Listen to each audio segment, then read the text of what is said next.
আসসালামু আলাইকুম। আজ আমরা কথা বলবো একটা ফ্রিজের কেন সাকশন পাইপে কেন এইভাবে বরফ কেন এইভাবে বেশি হয়ে যায়, আর এই সাকশন পাইপে কেন বরফ আসে, এই বিষয় নিয়ে আমি কথা বলবো এখন। এটার প্রধানত কারণ হলো আপনার ফ্রিজে যদি গ্যাসের পরিমাণ বেশি হয়ে যায় তাহলে এই সাকশন পাইপে আপনার বরফ জমে যাবে। আপনার এই সাকশন পাইপে এই যে বরফ জমতেছে,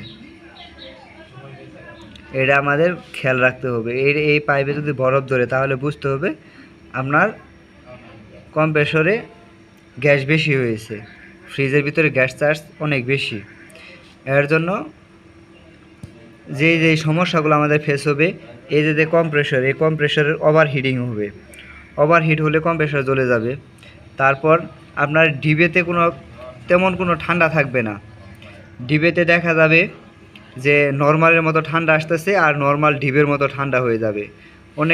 অনেক ক্ষেত্রে দেখা যায় যে নর্মালে অনেক বেশি বরফ জমে গেছে আর ডিবের ভিতরে আপনার নর্মালের মতো ঠান্ডা আসতেছে।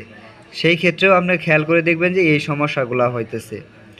আর আপনার এই সময় আপনি ফ্রিজটার কম্প্রেসরটা অফ রেখে তারপর আস্তে আস্তে এই একটু করে গ্যাস কমিয়ে নেবেন।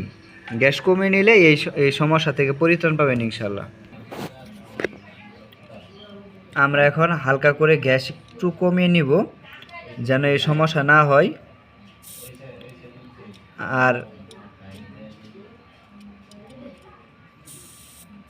আমরা অনেক সময় এম্পিয়ারের সময় খেয়াল রাখতে হবে, এম্পিয়ার রাখতে হবে 0.8, তাহলেও বোঝা যাবে গ্যাস কম আছে। এই যে আমরা এই যে চার্জিং যেই লাইন আছে, আমরা এই চার্জিং লাইন থেকে যে গ্যাস কমাই নিলাম।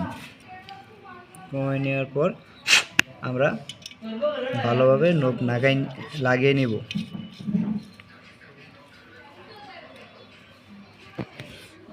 এখন আবার আমরা লাইন দিয়ে দেখব যে এই সাকশনে বরফ আসে না আসে।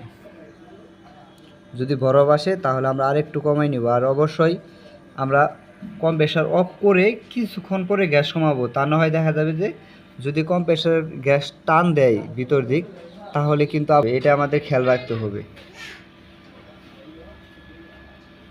এই যে এখনও হালকা করে বরফ আসতেছে, মানে গ্যাস আরেকটু কমাইতে হবে আমাদের।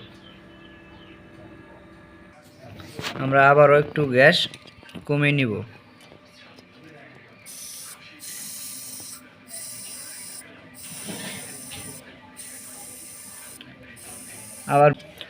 আর গ্যাস চার্জের সময় অবশ্যই আমরা আস্তে আস্তে গ্যাস দিব। দেখা গেল যে প্রথমে এক পাইপ গ্যাস দিলাম, দেওয়ার পর কিছুক্ষণ আমরা অপেক্ষা করব। অপেক্ষা করার পর তারপর আবার আরেক পাইপ দিব। এইভাবে আস্তে আস্তে গ্যাস দিব। আর গ্যাস কমাইছি, এখন কিন্তু কম্প্রেসর আমার চলতেছে।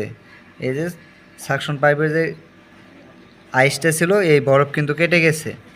এখন ইনশাল্লাহ আর কোনো সমস্যা নাই। আপনার গ্যাস বেশির জন্য বেশ কিছু সমস্যায় পড়তে হয়।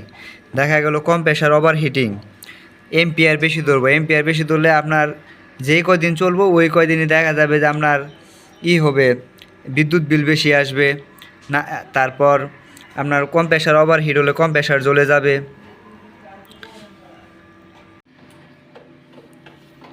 এই হলো ভিতরে যে তুষার বাহির হচ্ছে।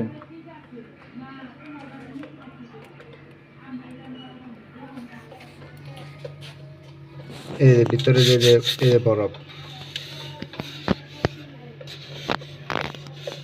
এই যে এখন